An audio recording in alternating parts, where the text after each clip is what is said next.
Hello everyone, Radhe Radhe सभी को।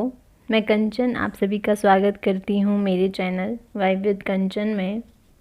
I hope आप सभी खुश होंगे, स्वस्थ होंगे। आज मैं आपके साथ पॉलिटी के कुछ नोट्स शेयर करूँगी कि मैं पॉलिटी के नोट्स प्री के पॉइंट ऑफ व्यू से किस तरह बनाती हूँ, कैसी प्रिपरेशन करती हूँ। चलो देखते हैं फिर पॉलिटी सिलेबस के कुछ टॉपिक्स। भारतीय संविधान की मुख्य विशेषताएं, राज्य के नीति निर्देशक तत्व, मौलिक अधिकार, मौलिक कर्तव्य, संसदीय प्रणाली, संघीय प्रणाली, संघ व यूनियन टेरिटरी, केंद्र राज्य संबंध, supreme court and high court, जिला प्रशासन, स्थानीय निकाय और पंचायती राज संस्थाएं। इन सभी टॉपिक से रिलेटेड मैंने कुछ नोट्स बनाए हैं। मैं 2 बुक्स फॉलो करती हूँ, लुसेंट जीके और लक्ष्मीकांत। तो चलिए स्टार्ट करते हैं। सबसे पहले हम देखते हैं कि संविधान क्या है। संविधान मीन्स किसी देश की एक ऐसी रूल बुक, उस देश के सभी नागरिकों को उन रूल्स का पालन करना होता है। तो संविधान की शुरुआत वर्ल्ड में होती है 1215 ईस्वी में। सबसे पहले इंग्लैंड के राजा सर जॉन्स अपने दरबारी अधिकारियों को एक अधिकार पत्र दिया, जिसे मैग्ना कार्टा कहा जाता है। उन्होंने अपने दरबारियों के कुछ अधिकार दिए। तो हम मान के चलते हैं कि सर जॉन ने 1215 ईस्वी में संविधान को स्टार्ट करा, जो इंग्लैंड के राजा थे। तो ब्रिटेन के संविधान को विश्व के संविधान की जननी कहा गया। फिर विश्व का पहला रिटन कॉन्स्टिट्यूशन, सबसे पहला लिखित संविधान अमेरिका द्वारा पेश किया गया। तो ये क्वेश्चन इस तरह से पूछ लिया जाता है कि विश्व का सबसे पहला लिखित संविधान कब और किसने पेश किया? तो अमेरिका ने 1789 में। फिर 1922 में महात्मा गांधी जी ने कहा कि भारत का एक संविधान हो और एक संविधान सभा हो जो भारतीयों की इच्छा अनुसार बनाया गया हो। इन्होंने ये किसी सेशन में तो नहीं कहा था, लेकिन अपने पब्लिकेशन में इन्होंने ये ज़रूर कहा था कि भारत का एक अपना संविधान हो जो भारत के लोगों के द्वारा उनकी इच्छाओं की पूर्ति करता हो। फिर 1928 में आती है नेहरू रिपोर्ट। नेहरू रिपोर्ट में मोतीलाल नेहरू जी ने एक लिखित संविधान बनाया, जिसमें उन्होंने यूनिवर्सल एडल्ट फ्रेंचाइज, सार्वभौमिक वयस्क मताधिकार मीन्स उन्होंने कहा कि जब भी देश आज़ाद होगा तो सबको समान रूप से मत देने का अधिकार होगा। और सेकंड, उन्होंने अल्पसंख्यक वर्ग को विशेष अधिकार दिए। और फिर संविधान सभा के गठन की प्रत्यक्ष मांग सबसे पहले M.N. रॉय द्वारा की जाती है, जो एक मार्क्सवादी विचारधारा के इंसान थे। और ये प्रत्यक्ष मांग 1934 में की जाती है। फिर कांग्रेस ने ऑफिशियल अनाउंसमेंट की कि भारत के लिए एक संविधान सभा बनाई जाए। फिर 1935 की इस डिमांड को पूरा करने के लिए भारत में आगे कैबिनेट मिशन आएगा, जो 1946 में आएगा। इस बीच 1935 से 1946 के बीच अंग्रेज़ों ने भारत में अच्छे तरीके से शासन करने के लिए बार बार अपने रूल्स में चेंज किए। तो उन्हें हम इस तरह से पढ़ते हैं, ब्रिटिश काल के एक्ट, ब्रिटिश काल के अधिनियम। इसमें इम्पॉर्टेंट एक्ट है, जैसे सबसे पहले आता है 1773 का रेगुलेटिंग एक्ट। तो इसमें कहा गया कि बंगाल का गवर्नर अब बंगाल का गवर्नर जनरल कहलाएगा। तो इस एक्ट के तहत बनने वाले प्रथम गवर्नर जनरल थे लॉर्ड वॉरेन हेस्टिंग्स। और फिर कंपनी के अधिकारियों के निजी व्यापार पर रोक लग गई। इस एक्ट के माध्यम से जो कंपनी के अधिकारी थे, वे अपना निजी व्यापार जो भी करते थे लाभ कमाने के लिए, उनके जो निजी व्यापार पे थे रोक लग गई थी। और फिर 1774 में कलकत्ता में सुप्रीम कोर्ट की एस्टेब्लिशमेंट होती है। सुप्रीम कोर्ट के मुख्य न्यायाधीश थे एलिजा इम्फे। और उसके अन्य 3 न्यायाधीश भी थे जो थे चैम्बर्स, लिम्बेस्टर एंड हाइट। फिर सेकंड आता है 1784 का पिट्स इंडिया एक्ट।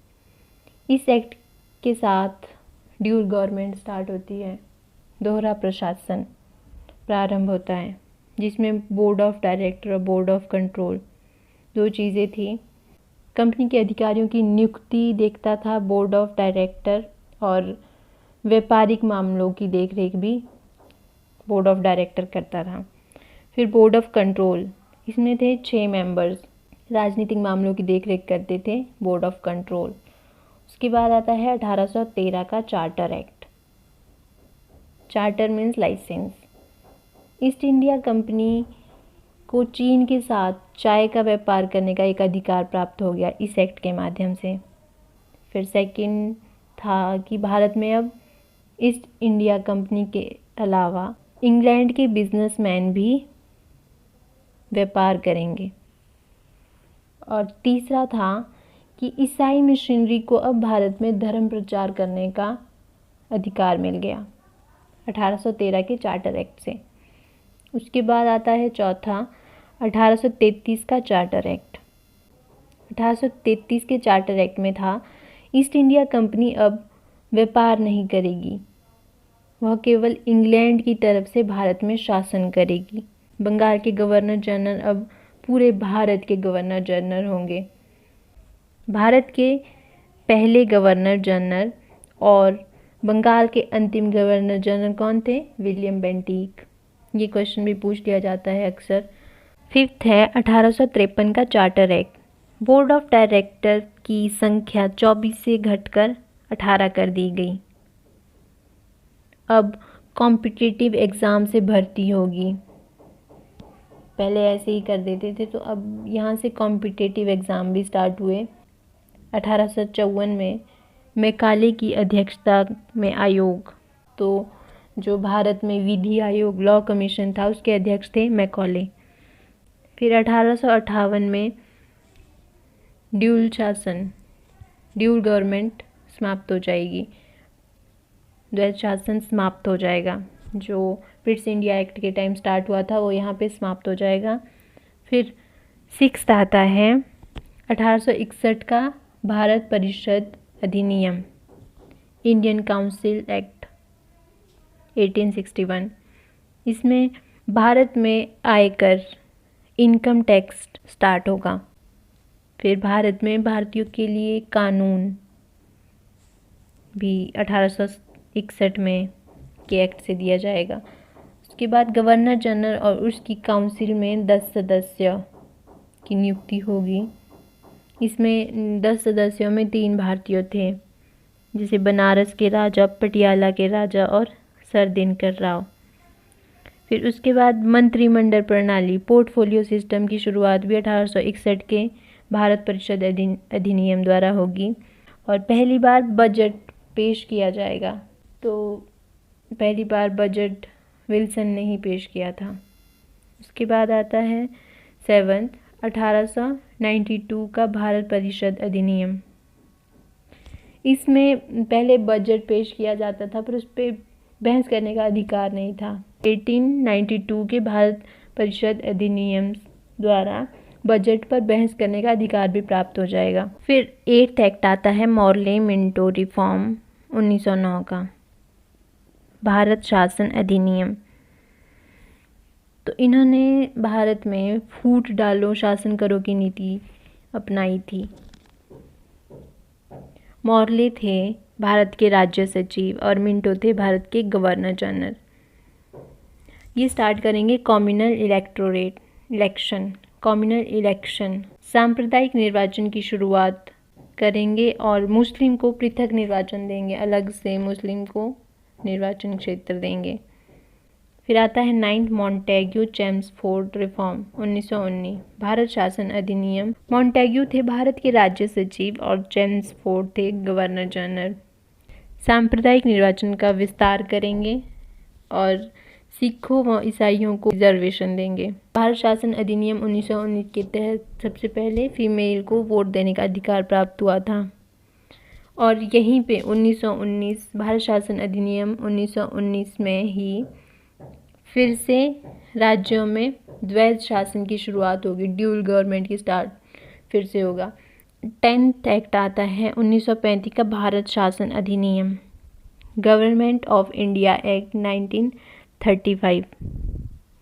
इसमें क्या है, इसमें म्यांमार को भारत से अलग कर दिया गया, राज्य द्वैध शासन व्यवस्था का अंत कर दिया गया। फिर से यहाँ पे द्वैध शासन अंत हो गया, द्वैध शासन का अंत हो गया। राज्य को स्वायत्तता, डोमिनियन मीन्स राज्य में किसी की भी सरकार चलेगी, राज्य को स्वायत्तता प्रदान की गई। फिर केंद्र में द्वैध शासन लागू हुआ 1935 के भारत शासन अधिनियम में। अब यहाँ पे जो ड्यूल गवर्नमेंट स्टार्ट होगी वो होगी केंद्र में, सेंटर में। सभी थे ब्रिटिश काल के एक्ट। कल हम देखेंगे कि भारत में कैबिनेट मिशन कब आया, कैसे आया, उसका एम क्या था, उसमें कितने मेंबर्स थे, और 1935 की डिमांड को उसने कैसे पूरा किया। तो चलिए, धन्यवाद। कमेंट में प्लीज़ बताएं कि मेरा तरीका कितना सही और कितना गलत है। तो चलिए, थैंक यू।